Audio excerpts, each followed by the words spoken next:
Okay, this is just an idea. This is Matt Cutts from Google, and he's there with his little kitten. And basically what we wanted to show you that, you can refer to a person with the little @ sign. You can retweet and copy somebody that has said something that you want to repeat. And then, see, he has like nice posting down there. So if I'm reading his thing, he says nice posting. I don't know whether I would take my time to read it if it's just a nice posting. If something, piques, my interest, I would. And then there's an example of a tiny URL. It's shortened. So they take a big, long URL from a news letter or something like that, and they condense it down so you have that 140. Because you can't go over the 140. It will not update that what you're doing if it's more than 140 characters. Now here's our personalized Twitter account. So the next step, if you're really serious about using Twitter as a company, you may want to create your identity. And you may want somebody, if you don't have a designer or something, this is not that easy to do on your own to create this corporate identity. You can do backgrounds, you can do things on your own profile, but it gets a little more difficult if you really want to have it look very professional, and you might want to have somebody do that for you. Okay. Twitter, what can it be used for? Great for customer service. So it's great as an online marketing tool. It increases your brand visibility. It establishes you, if you have the right content, as the authority and thought leader. This is where it gets tricky. If you let just anyone go out there and talk for you, then it may not do that. But this is what you want it to do. You want to be, your company is very important to you. You want everything that you have out there to be the right thing out there.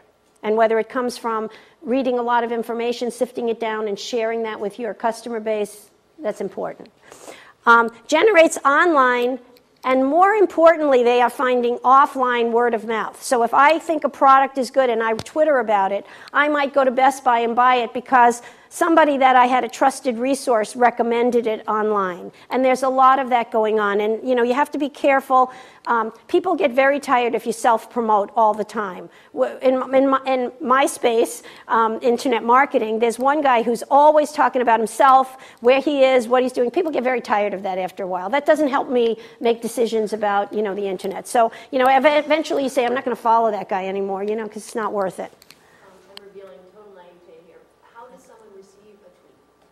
Okay, there are two things. When you set up your profile, there are things you can follow people, and you get followers. You can solicit followers in your client base and say, I'm now on. That's why they put that symbol there. I'm now on Twitter. Follow me. But more importantly, it starts with you following people that you want to follow. So. How physically, like if you don't have a smartphone, does it pop up on their computer when they log on? Or do they have to go and log in? It goes to the email. You can set it up so that they get an alert. And there's also all kinds of tools that go with it, like TweetDeck, where it actually hooks up your Facebook and your Twitter and all of those things. So you can actually, anytime anybody talks in those areas, you get LinkedIn, I think, works as well. So you get updates on all of this. And LinkedIn groups, every time the group does something, you get an email to corroborate that.